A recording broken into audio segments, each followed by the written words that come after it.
in the book, we talk about flexible working as our nemesis, which is probably a bit brutal. It's embarrassing that our collective imagination has only been able to tweak the 9-to-5 working day at the edges since it was invented 200 years ago. It's taking that traditional 9-to-5, 5-day-a-week structure, and it's just tweaking it.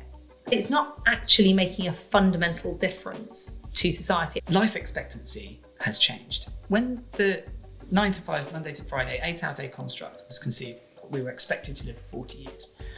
Half of the children born today will live to 104. Burning out early is painful and hard to recover from. So we need to pace ourselves. And I think a lot of that can be helped with preserving our well-being as best we can. In the book, we specifically talk about flexible working, not working in 3 ways. So firstly, quick question. When did you discover that you're a leader? That your actions matter to those that look up to you? You may be an entrepreneur or an aspiring entrepreneur, innovating to change the world, or a CEO navigating a crisis, or a parent returning to work and learning to lead your career, your team, your children. There are many faces of leadership, and this is the podcast to explore them all. Welcome to Anatomy of a Leader with me, Maria Vorostovsky. I'm a headhunter and founder of HVO Search, where I help ambitious leaders hire their executive teams. My job today on this show is to help you discover your superpowers, to help you avoid making some of the same mistakes, and to remind you that even if you do, perfection doesn't and shouldn't exist. Thank you so much for listening, and please do subscribe and follow this podcast because it really helps others to discover these incredible stories. This show will challenge the way you think and may even change your life.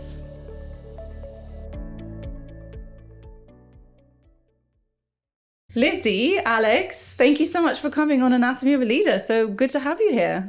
thank you for having us. Great to be here. Yes, amazing. I've read and devoured your book, read it cover to cover, literally been earmarking pages. I never do that, writing notes. You scribbled in the I've in the scribbled, margins. yes. Nice. I bought a second book just to make sure that I have a copy signed by you because I just think the work that you're doing is amazing. And just as a reader and, picking up your book, I don't know, had just this sort of, almost like you're reading a fantasy novel in a good way, and it just made me feel hopeful. It's just like a beacon of hope, your book, and all the issues that you're talking about, my clients, the industries are all grappling with it, especially post-pandemic. And I think you offer this incredible, I'd like to say new, it's not necessarily new. I think it's something that we all deeply inside of us desire, but just haven't figured out how to make it happen. And I think what you're doing with Hoxby is actually showing the world that it is possible, it works, and come on board, jump on this bandwagon, let's change the world. So first of all, thank you so much for writing this book. And I suppose, one of the things that I really enjoyed about it is I love good stats, good statistics, and there's plenty of those. I think there are 600 there's a lot of references in the book. So I started writing some of them down. I'm actually, no, I'm going to have to keep the book because I need to go back and refer to it.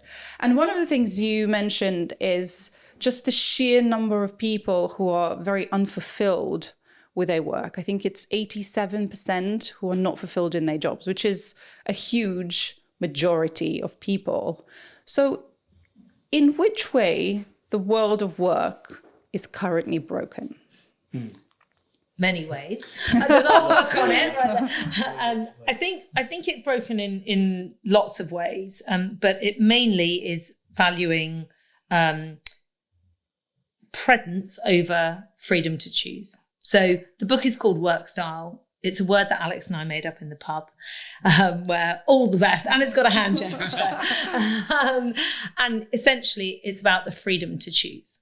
And we believe that in the digital age, we should be working in a fundamentally different way. That means we can all be autonomous and that we can individualize work. So we can each work in the way that is best for us as individuals.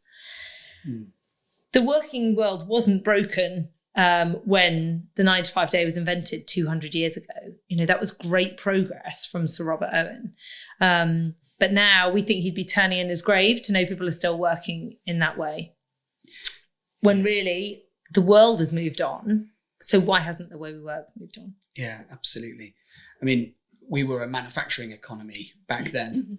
The lion's share of what people did for work was in factories making things. And we are now, that now accounts for about 10% of work. Most of what we do now is knowledge based, is we're in a service industry. And, a lot of that is enabled by technology, and we moved from factories to offices, but we now live in a digital age where we can connect with people around the world anywhere and at any time. But we're still holding on to a mindset of Monday to Friday, 9 to 5 as being the way that work gets done. And actually, we think that's holding us back now, because it's no longer the case that work has to be done in that way. And that's, we think, the fundamental reason why we have a problem with fulfillment, because mostly people are still having to fit their lives around their work rather than being able to fit their work around their life, which technology can now enable. And I think there's a growing frustration about the fact that for the most part, work is still getting in the way, even though we know through the technologies and the things that we experience outside of work that it doesn't have to be that way. Work just needs to catch up with technology and with our way of thinking and living. And since we're talking about leadership on here, we feel strongly that it's up to leaders to make that change, that it's people at the top of organizations, in the C-suite, HR leaders, to understand that not only should the world be working this way, but it can be a source of competitive advantage. This is the future of work. People who move to this quickly will attract the best talent at a time when there are labour market shortages in the UK. Those individuals will be more productive, their well-being will be improved, and it has benefits for society. So really, I think there's an obligation on leaders to start to engage in a conversation about autonomous working rather than any of the other kind of progressive kinds of working that actually we feel aren't creating change fast enough. Talking about the change has to come from the top, about leaders having to really radically change the way things are being done in order to create much more productive companies. I've been having various private conversations with HR directors and talking about re-engagement of talent, post-pandemic, hybrid working. I've had various conversations with people around flexible working. What are your thoughts on that? Well, in the book, we talk about flexible working as our nemesis, which is probably a bit brutal. We believe in positive progress, of course we do. But the reality is that we think it's kind of embarrassing that our collective imagination has only been able to tweak the 9 to 5 working day at the edges since it was invented 200 years ago. And essentially, that's what flexible working, hybrid working, the 4-day work week is. It's taking that traditional 9 to 5, 5-day a week structure, and it's just tweaking it. But it's not actually making a fundamental difference to society. And I think a lot of businesses and leaders feel they can say, well, we're doing flexible working, we're doing hybrid working. It's not enough, and it's not inclusive enough, and it's not creating enough change. And in the book, we specifically talk about flexible working not working in 3 ways. So firstly, it's based on an industrial age system. It needs that industrial age system to exist, and it kind of positively perpetuates that challenge of the industrial age system, even though it's wrong for our digital age. The second thing is it creates in-group, out-group dynamics. So the fact is the prevailing way to work is still 9 to 5, 5 days a week. And so anyone who works differently from that is seen as kind of special or different, and is therefore put in kind of an out-group. And I know that from when I used to work part-time, that I always felt like I missed the most important things in the office. And I don't necessarily mean the big business news. Sometimes it was Eurovision sweepstake or the final of the table football competition. the social things, the things that make you feel truly part of an organisation. And so people who work part-time aren't necessarily able to do that. And then the third thing is that it's just not creating change fast enough. And I think we talk in the book about a number of excluded groups and the gaps between the number of people who want to work and the people who do. But I think the parents' example is a really good one of that. 86% of parents want to work flexibly, but only 49% do. So clearly, flexible working isn't working in that it's not creating change for those in that gap between those two statistics who want to work flexibly but can't. So we feel that we need to fundamentally overhaul the way that work is done in order to be fit for the digital era that we live in. And the principle of that overhaul is about organisations not mandating when and where people work. So all of those systems are about retaining organisational control rather than enabling individual choice. And that's the big transition that needs to happen, which requires a lot of trust and faith in humanity to give people that freedom, that autonomy to decide for themselves. But for as long as organisations are trying to mandate when and where people work, they will never be able to offer the level of individuality that is necessary now and possible now, and what people are actually craving. And some groups will fundamentally be excluded as a result of that. We've got an ageing population. We've got an issue in society that we can't look after that ageing population. People have to go on working for longer, and organisations will need older workers to re-engage with work, to simply have enough people to do the jobs they need. But things like that require a fundamental reshaping of work. I mean, what you're talking about is a mindset shift completely in terms of switching from that idea that it's not the companies or the leaders setting, it's like you will work in this way, or that sort of supervisor model. It's about accepting that the individual has more control, not over in how they do the work, but the kind of work that they do. And I think a lot of companies are scared of taking away that control, that power. How do we change that mindset? I know that the employees want it. We know that. I mean, the statistics are completely clear on that, but what can we do to change that? Apart from you talking about it and making a big splash about it. I should read the book. I think sometimes we forget, we forget that it's people that are in leadership positions, and it's people who have the power to shape how a company treats its people. And I think the shift we're talking about here is about creating the conditions for autonomy. So as an organisation, that's less about trying to control and coordinate and more about how do we liberate in the best possible way? How do we relinquish control but create the conditions for people to succeed in their own way and with autonomy? And that is a huge shift psychologically from being able to see someone, so presence-based, to understand if they're working and what they're working on, to simply trusting that they're doing it and being more output-based in terms of how we appraise someone's contribution, looking at what they deliver, the outcome of that work, more than how many hours they've been working, whether they were here beyond 6 o'clock or before 8 a.m, and trying to overcome some of those age-old problems actually that we have in the office place that are causing this dissatisfaction with traditional work,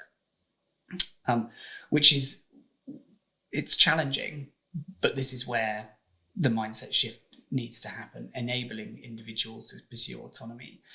And then culture from that comes from inside. It's a belief and an alignment belief. If a person feels that they're connected to what that organization is aiming for and they're connected to each other in the pursuit of that goal, then that will build culture far more than physical proximity and what's written on the walls.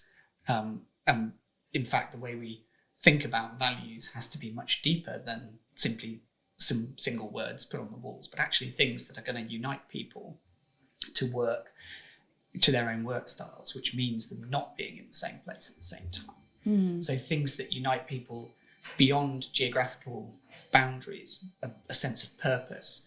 And when we talk about how we can help organizations to transition to more autonomous ways of working, having an authentic sense of purpose and a meaningful impact agenda are key to enabling that transition to happen, because that is what bonds people and creates a sense of culture far, far stronger and far deeper than being present in a room together.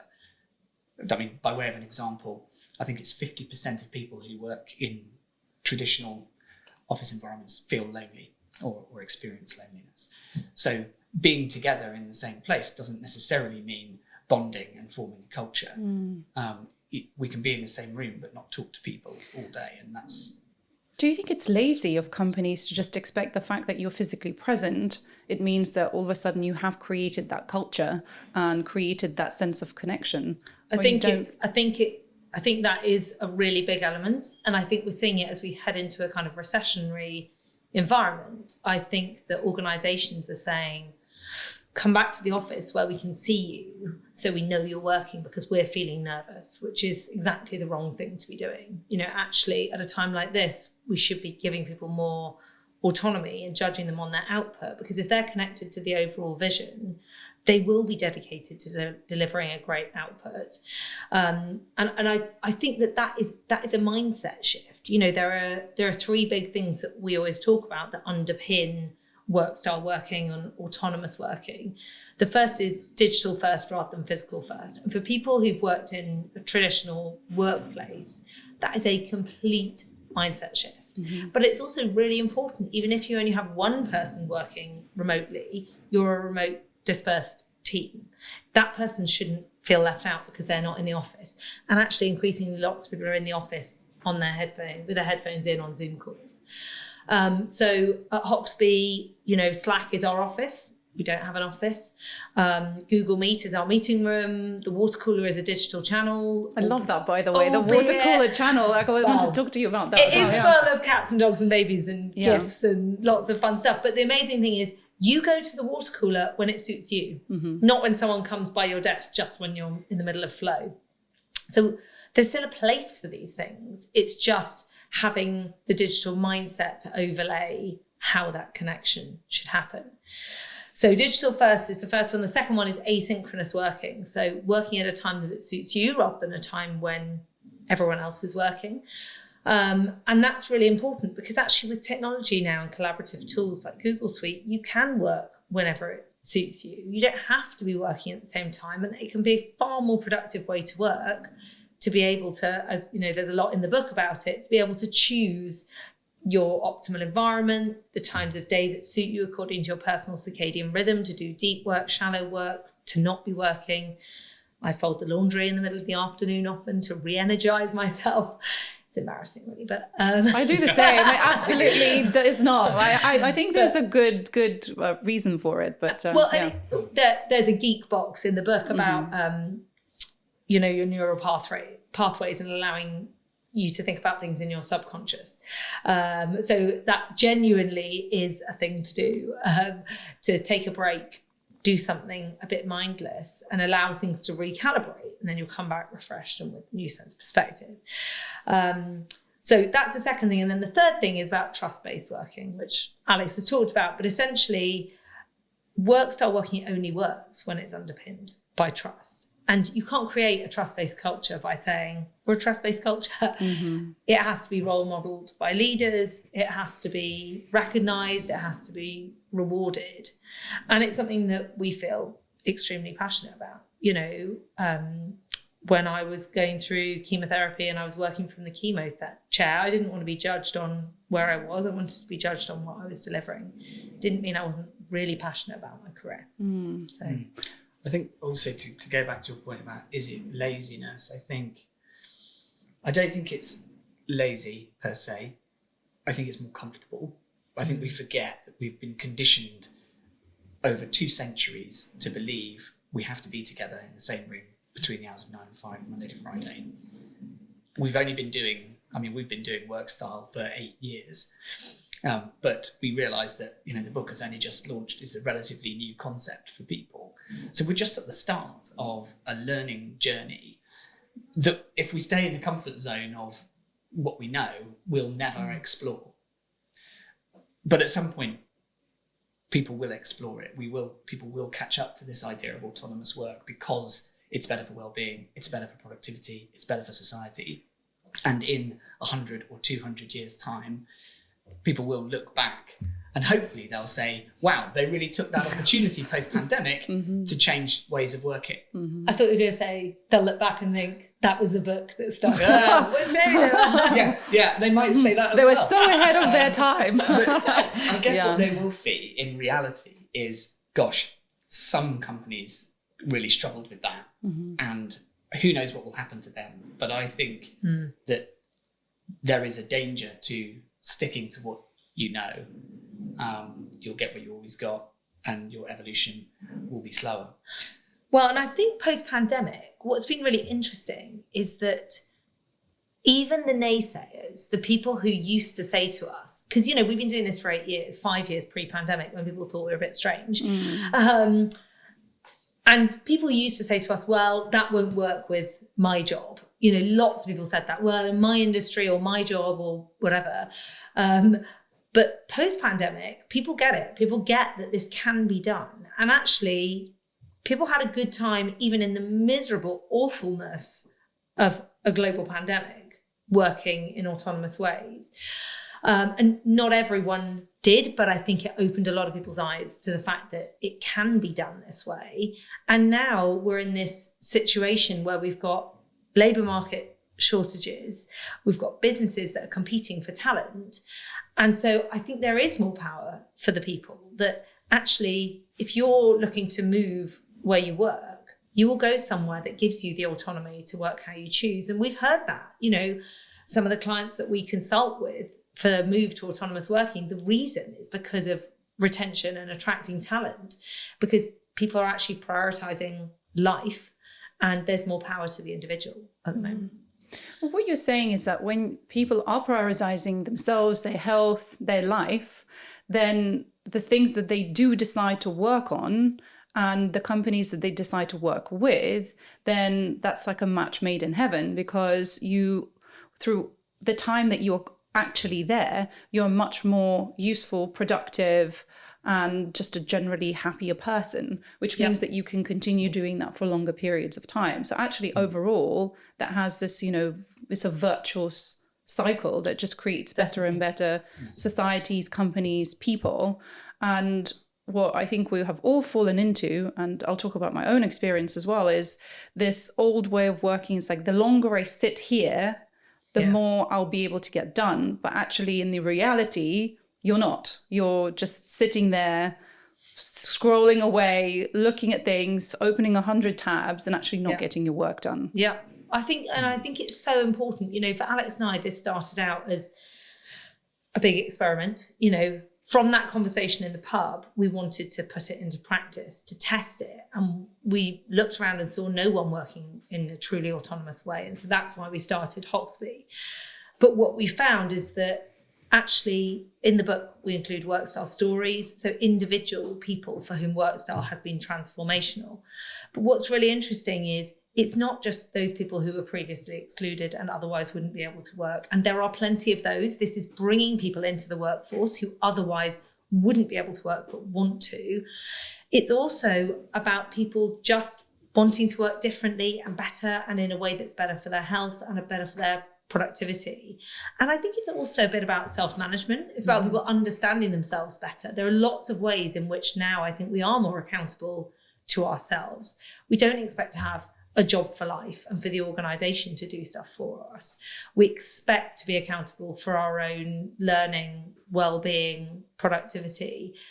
And so for us, I think there's a tension there between the organisations that don't give individuals the freedom to do that, even though there's an appetite and a desire to do good work in a way that suits people. Talking about my own experience of starting my own company, and I see that a lot with female entrepreneurs who leave the workforce because they simply cannot see how they can remain in there and, you know, have a family, have maybe pursue different interests because you are having to work in a particular way. But going back to your point about how, because we have lived in this for like 200 years and that's what we got used to, even when I started my own business, I was still operating in the same way. So even though I had this fantasies of, well, I can just, you know, go for a lunch with a friend in the middle of the day or at 4 o'clock, or, you know, as you say, go to the hairdressers, you know, like show your selfie when you're, you know, going to the hairdressers during like your work hours, or go on holiday and take time off. And actually, I wasn't able on the majority to implement that, even though I had complete control over my time. Why weren't you able to? Was that your own mindset? Well, this you is it. And I have been battling with this for such a long time. I mean, it took me probably 8 years of running a company to even say, you know what, on a Monday, I'm going to, it changes every now and then, but on a Monday, say, I want to have my self-care. And instead of, you know, having meetings or emails, I'm going to go to the gym, I'm going to meditate, and until 12 o'clock, that's what I'm going to do. And then my week starts with this, like, you know, very energized way. And I did manage to do that for several, you know, weeks, or sometimes it was even months, and mentally it was better. And I was seeing the results of actually the time spent at the computer or on a call was so much better. I mean, I could get things done that would take me a day in like 3 hours or something like that. But it's very difficult to maintain that. And, you know, with great power comes great responsibility, as they say. And that is autonomy. And autonomy also comes with lots of different choices. Like, how do I actually, you know, spend my time? Like, where do I start? And, you know, the paradox of choice is like the more choice you have, the harder it is to then make that decision. And I think from an individual perspective, that's what I find very difficult to deal with. But from an organizational, from a leadership perspective of how do you implement that within the you know, the rest of the business, I think that's a huge challenge. So I'd love to get your thoughts on that. Yep, it's a big one. It's a big one. Layered, in terms of what you're talking about. So let's start with work style. Autonomy comes with accountability. They go hand in glove. When we talk about how an individual can have a work style, the first thing they have to do is set it, which requires conscious thought around, okay, what are the things in my life that I absolutely must do or absolutely want to do? And start with those things, schedule them in, and then fit work around those things with an understanding of how important they are. I think very often we place a huge amount of importance on our work and very little importance on all the stuff we have to do outside of work. And actually that tension is what creates a huge amount of stress when all those things that are actually really important but aren't work and therefore not paid get left or put under tension because work gets in the way. So the first thing to do is put more value on those things. So understand the value of doing the laundry, because actually it's a great mental rest that enables you to come back to a problem and solve it more easily. You know, place value on the time spent with your kids when they come home from school and before they go to bed. And understand that that may not be a financial value, but it has a value to your well-being and your state of mind and ultimately your productivity as well. So that's a real shift of mindset away from, like you were saying before, the more I do, the more I'll succeed. Mm-hmm. You know, it's not the case. It is more nuanced, and we have to understand ourselves deeply to understand where we see value and also how we work best. But this act of setting your work style is the first step of making something that wasn't conscious choice, something that is conscious choice, and that you're doing it for the benefit of your well-being, your work, and for broader society. Actually, you're playing your part in bringing about change by doing it.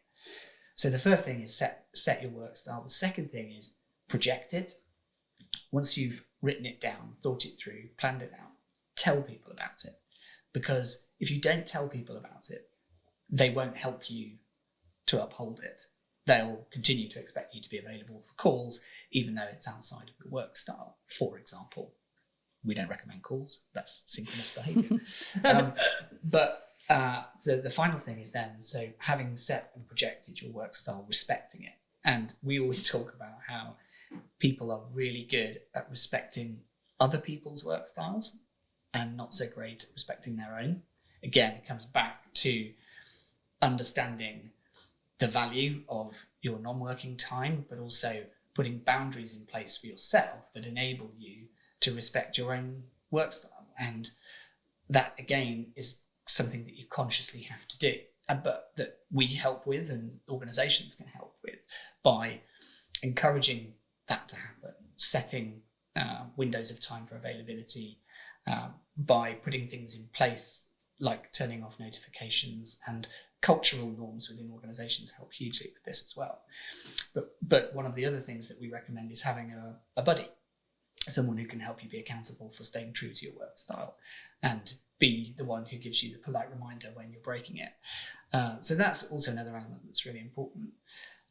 But this is a collective effort, and this is one of the reasons why we talk about it as a revolution, because it's not something that you can just do on your own. We all have to believe in this alternative future and start doing it together, which is where buddying really helps and really plays its part in bringing about change. I think it's also where language is really important, because the reason we came up with the word work style was because we wanted a kind of a neutral term that people could use to say, what's your work style? Partly because of a lot of the negative language around part-timer, shirking from home, flex pest.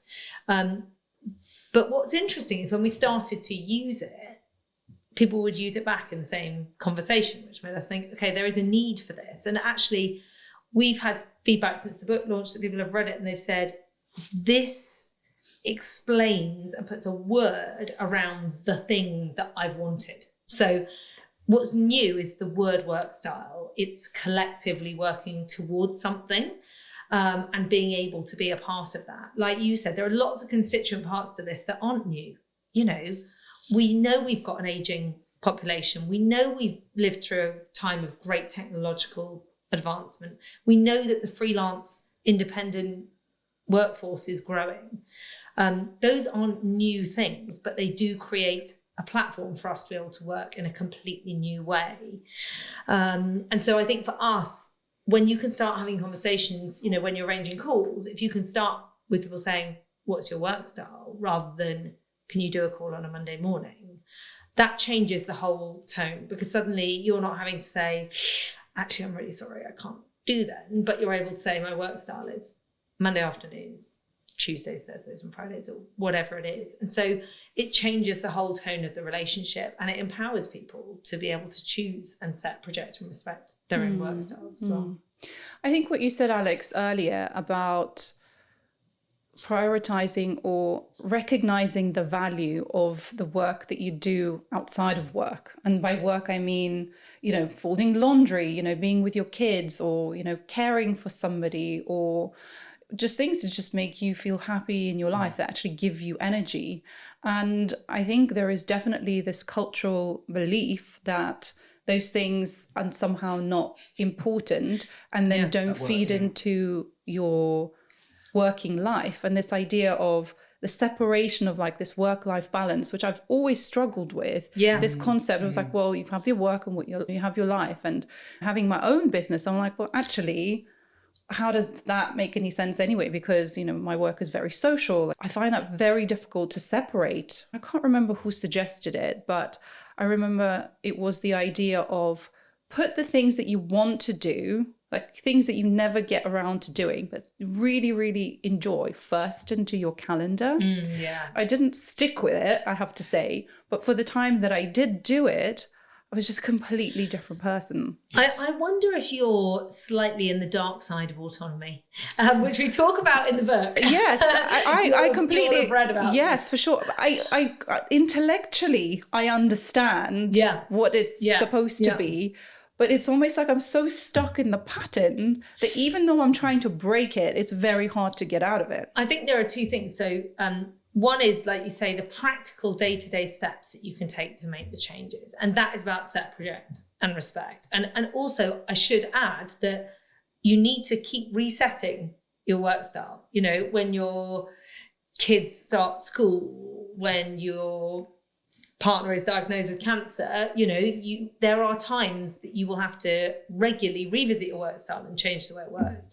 But then I think the second thing is understanding the theory behind autonomy is really important. And we talk about this dark side of autonomy being around experienced responsibility. So you talk about working for yourself. And I think that is potentially where there's the greatest pitfall, because ultimately you feel such an acute sense of responsibility for your business that sometimes means that where you've got autonomy, you can end up working all the time or a lot of the time. And boundary setting is even harder when you work for yourself, because firstly, you can work in theory whenever you want, but also you really acutely feel that it's on you to have that responsibility to make a success of the business. And so I think understanding experienced responsibility, and we go into a bit of detail about it in the book, is really important as a watch out. It's like a therapy session. So, honestly, you're making me feel really emotional, because with my therapist, that's what my main thing that I'm working on is the sense of like hyper independence and responsibility, excessive responsibility taking. Yeah. It's not all on you. Yes. And that's part of the work style thing. It's working together to create a revolution. It's all of us coming together to make this work. It's not down to any one of us. The thing I always think about is that this is tangential, but life expectancy has changed. When the 9 to 5, Monday to Friday, 8-hour day construct was conceived, life expectancy was around about 40 years old. We were expected to live for 40 years. Half of the children born today will live to 104. So we're playing the long game, a right? lot longer than we were. Yeah, we've got to play a long game because we're going to be working for longer. We need to pace ourselves, and burning out early is painful and hard to recover from. We need to think about our working lives as much longer than they were. And we've talked a little bit already about the aging population and the role that we're going to have to play within that. We're probably going to be working for longer than our predecessors. We might even live longer as well. I think we're expected to live to be on about, are we expected to reach 100? I can't remember. Well, I don't really think the long term, but yeah, you're right. Yeah, but we're certainly we'll live a lot longer than previous generations. I think it's 2 to 3 years every generation lives longer. So yeah, so we need to pace ourselves, and I think a lot of that can be helped with an appreciation for our well-being and preserving our well-being as best we can while we're doing that, and thinking about prioritizing the aspects of our lives that improve our well-being. So talking about this idea of enjoying your work, finding fulfillment through work, I mean, it's only really something that's happened recently. I mean, in my view, it's a modern phenomenon. Before, you go to work to earn money, you go home, and that's it. Like it has one purpose. But it seems like there's this expectation that it brings us more. At which point did it start to change, and what are your thoughts on that? I mean, I think it's always been a passion for some people. Dame Steve Shirley, as she called herself, who wrote the foreword to the book. She was really the original trailblazer of Workstyle in the 70s. And she describes herself as a workaholic at 90. She loves work. And it's her passion as well as her source of income. And I think that there have always been people who've loved their work, but I think that we are much more recognizing that we need to view our work as part of our life rather than as separate from our lives. So work-life balance is a term that really grates on Alex and I. Yeah. And it's, again, part of the reason we came up with the word work style, because it shouldn't be that you've got your life over here and you've got your work over here. Like, we're all different. We're all individuals. The way we choose to mesh those two things together should be completely up to us. And it shouldn't matter. And I think that that's where we really fuel that passion and that fire, is when you find someone is working on something that they connect with profoundly because it's connected to their purpose, but they can also do it in a way that means that they can be supremely productive and focused on delivering amazing work. Yeah, I mean, the language around work is generally pretty bad. So miserable. Most of it has originated from organizations. People aren't creating these words from their own personal point of view. So it's your work-life balance, not your life-work balance. And that's what is, I think, very clear to see in the way in which the language of work has evolved.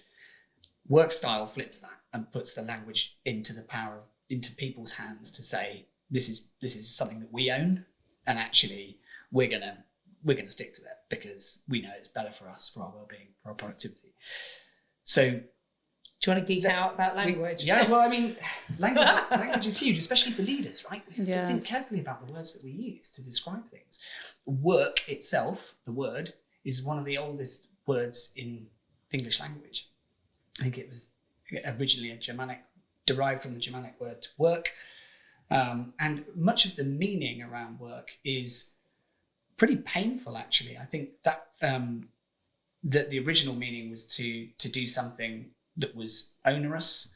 I think the English word for labour derived from a Latin word, laborare, which was, to plough the fields. Plough the fields with great toil and stress. And then Lovely. the French travail came from, again, a Latin word, which was also about inflicting pain and suffering. In Russian, the word work means slave. I mean, Why didn't we speak to you before Yeah, we wrote that that's just- section of the book? You should have. Yeah. That just sums it Yeah. up, right? And that's why a lot of Yeah. our associations with work are negative. And in some instances, people, I mean, I used to do this, but would wear that as a badge of honour. Oh yeah, I've been working really hard this week. Well, that's not. What have you delivered? What's your output? You're so right about the language, because I remember I was going through this kind of conversations in my head talking about autonomy and like overwork, and I just was catching myself on the phone saying, "Oh, how have you been?" I was like, "Oh, I've been so busy." Yeah, I was going to say that. I bet you said busy. Like my life is just there's so much going on and I don't have time for anything. And I was like, why am I saying that to me? And I was like, because I'm just reflecting back what other people are saying to me. So at some point I started saying, well, my life is really full. But then, I suppose it's a better reflection or more positive way of looking at it, but it's still, that idea like something always has to be going on in my life for it to feel that something's happening. And busy doesn't equal delivering great output. No. Being really busy. And I think children are a really good example of that. I, before my kids went to school, I would have a day with each of my twin girls once a week. And to start with, when I was with them, I'd go out and I'd be doing stuff and we were busy. But do you know what? They didn't want to be busy. They just wanted to be at home with me. And so then we stopped being busy and we started just, doing jobs at home and pretending to be a cat, that kind of stuff. It's not always about being busy.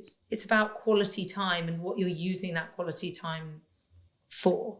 But I think that takes a mental strength to recognize that in a society where currently being busy is seen as, like Alex says, almost a badge of honour. Yeah, you say, stamp of approval. Yes, exactly. You're in the crowd. You're a workaholic. Yeah. Well done. Yeah, exactly. Yeah. Exactly.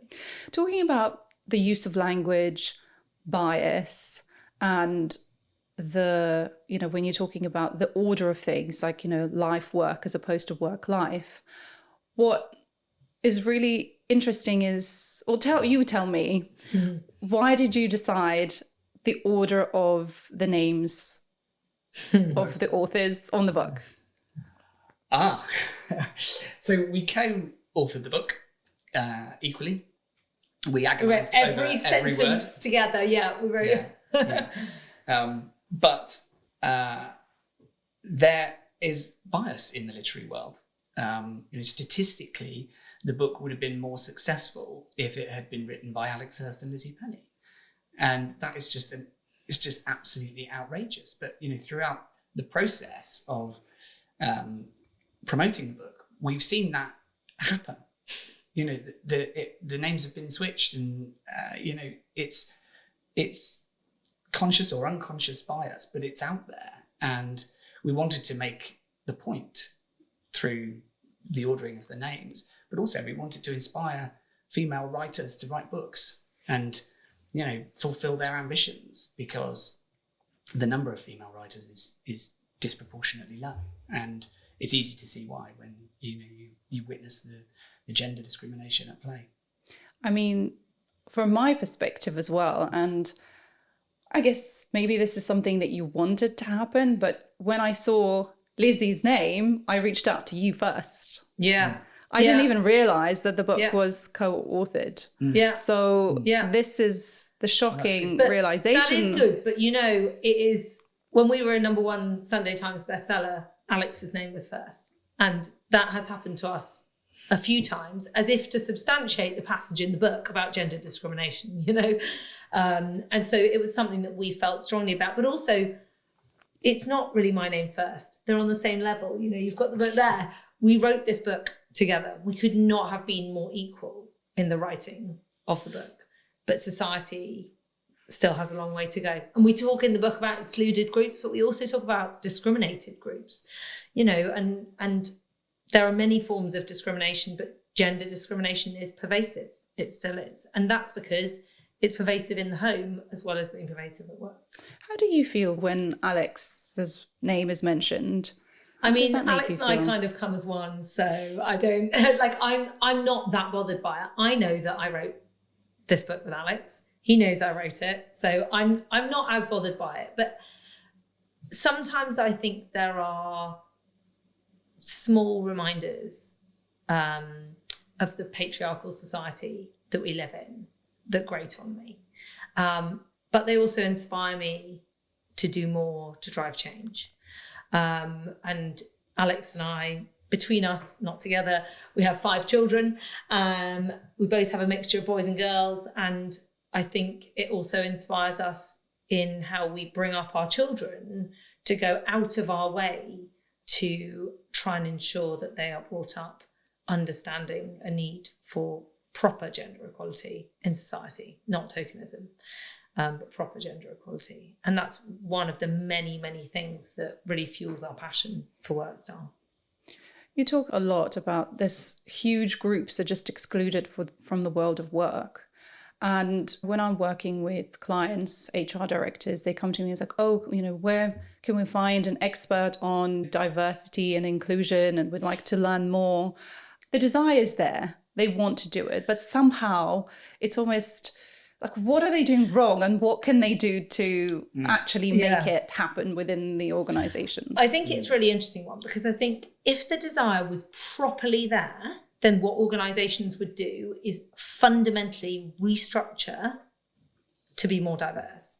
And that is about autonomous working, because you can make some workplace adjustments for some individuals, but there are a number of groups that we outline in the book who are fundamentally excluded from work by the very structure of traditional working. So, for example, older workers, carers, those with chronic illness, physical disabilities, mental health challenges, people who are neurodiverse, and parents.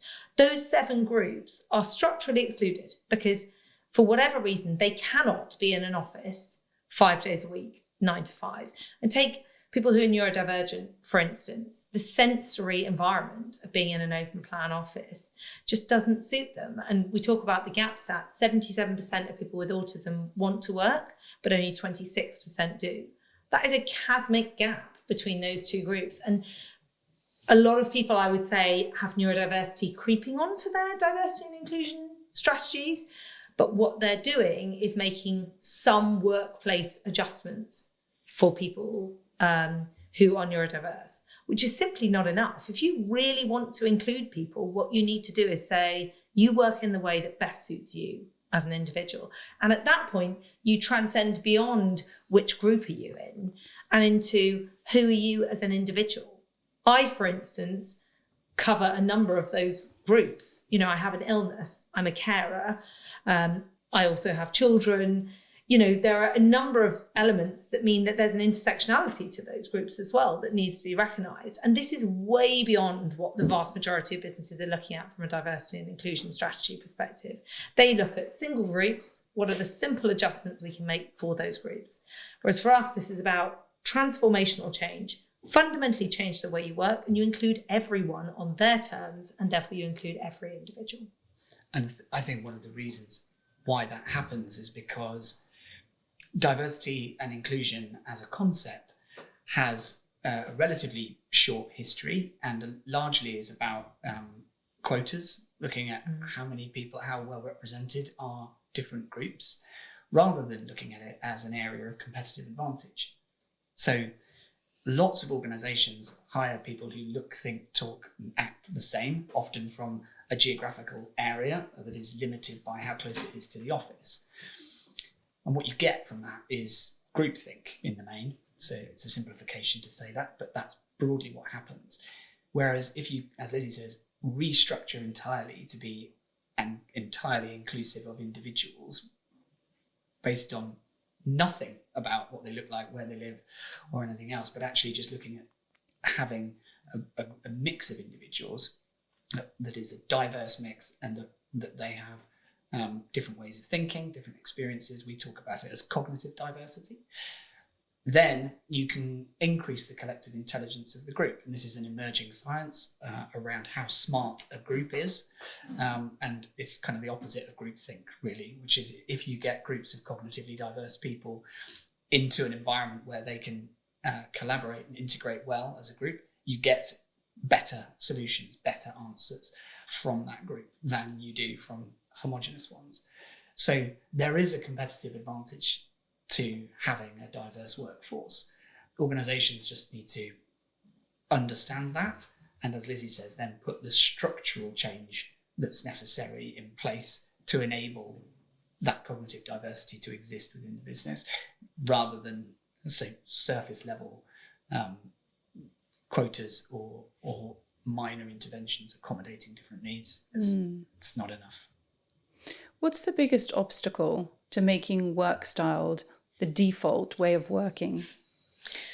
Have we talked about shifting mindsets? Yeah, I was just going to say, I think it's about mindsets, and I think it only takes one inspired individual in an organisation to create great change, and that person, it helps if they're in a leadership position because they can create that change more easily, but they don't have to be.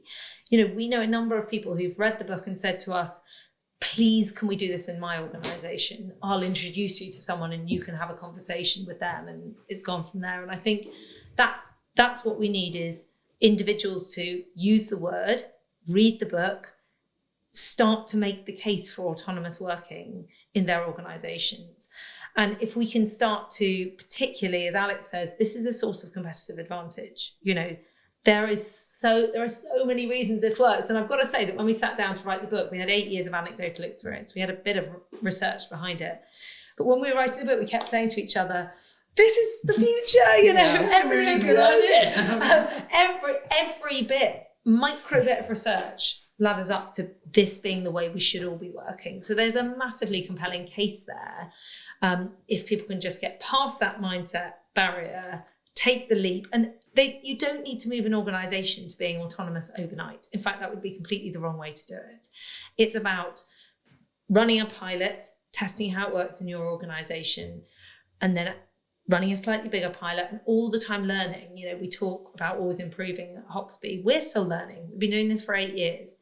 But for organisations, it's about putting a strategy in place, testing it, learning, and continuing to evolve that, and having a journey, a map to journey their route to autonomous working. And that might take 5 years. But if organisations don't do that, it will be to the detriment of their success. And their reputation in the long term. Like we were saying before, now is the time, post-pandemic, people are open to change, asking for change. Organizations are asking, how do we do it? What's the best way forward? We don't know. Well, we do know because we've done the research. We've tested it for 8 years. Autonomy is the answer. Workstyle can help you get there. You just have to have the belief in that and the agency to want to do something about it. If we don't do anything about it, nothing will change. That's why we're starting a revolution, and we're inviting everybody to come and join it, because together we can change the world. No pressure. Apart from Hoxby, what you're doing at Hoxby, is there anybody else who is doing what you're doing, or any organizations that you're thinking, okay, maybe they can make it happen? I mean, I think anyone can make it happen if they want to enough. It's just that for us, we started out with this in mind. And I do think that makes it easier that we started from a position of wanting to be the prototype organisation for Workstyle. I mean, it was easier in some ways. It was more difficult in some ways. You know, established organisations have huge change programmes and, you know, whereas we're very much in a positive way making it up as we go along. But I think that anyone can do it. It's just that they need to want to and understand the need to. We haven't really come across other organisations doing this. There are often individuals who work this way, who work for themselves, or there are pockets of organisations where there's a really progressive leader or line manager who doesn't care where or when you work, they just care about your output. So that we've seen that. What we haven't seen is big organisations committing to this being their kind of future way of working. The thing that we're seeing and that we're finding most disappointing is a number of organisations talking about hybrid working as though it's the future when it's really the past. You know, it really is grounded in industrial age thinking, hybrid working. And I think it's the thing that leaders think makes them really progressive, when in fact it doesn't. And we're hearing that from individuals in organisations. They don't want to be in the office 3 days a week. That doesn't fit. They really don't. With their lives. They really don't. Yeah. It's a compromise that basically helps neither party to succeed. Everyone ends up unhappy. Yeah. I mean, I do see that with organizations where the hybrid working, it is already the past, because it's trying to move away from that rather than even incorporate it or take it one step further. It's like, well, we've done that part now. Okay, you know, now that everything is opening up, let's come back into the office.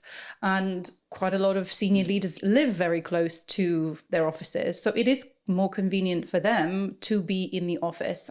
And they may also not be the primary carers. You know, often when you get to C-suite, they're not the primary carers for young children, for example.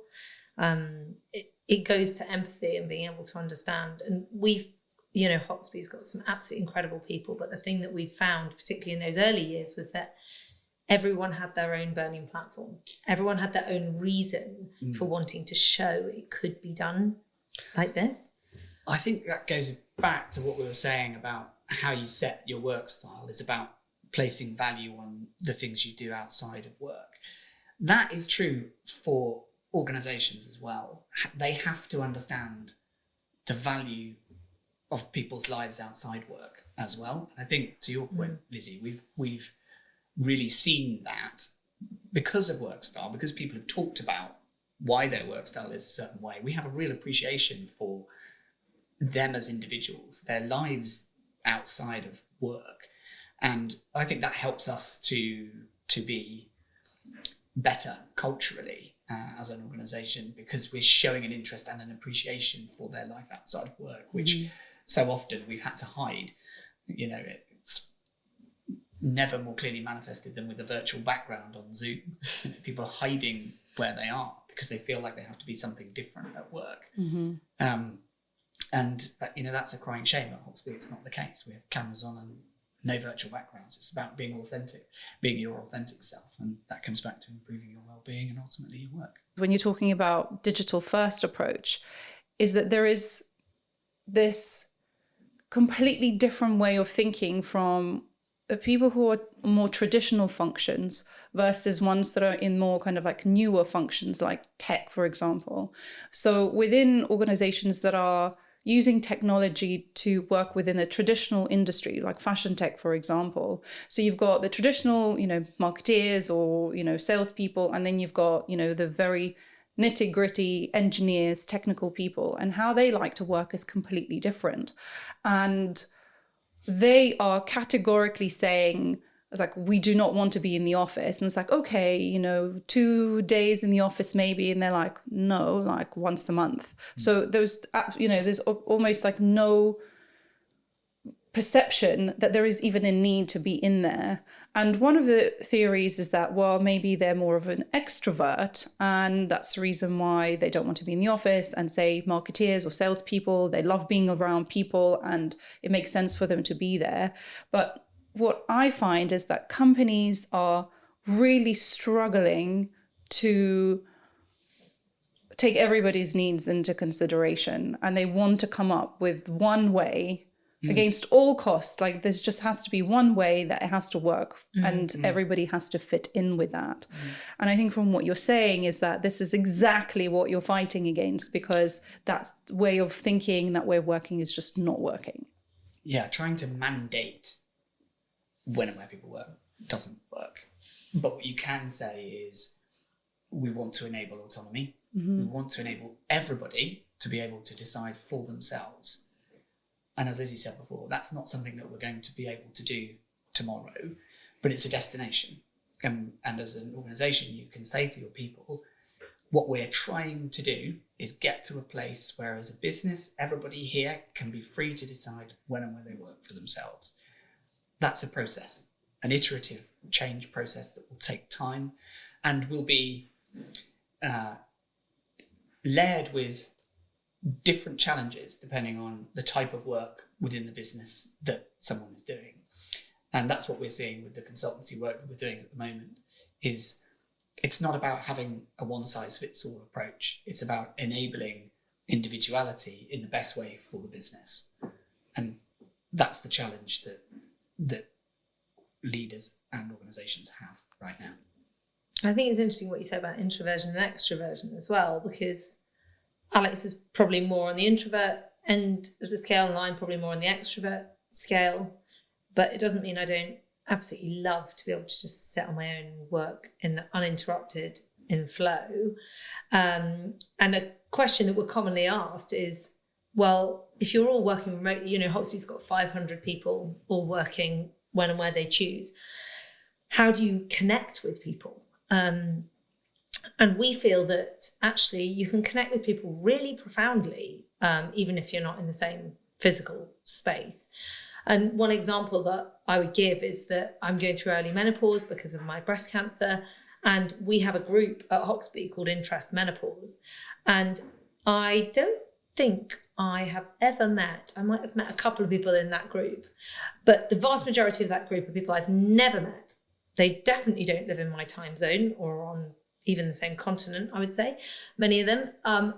But it has been the most profoundly supportive group through the challenge and the multifaceted challenge of menopause.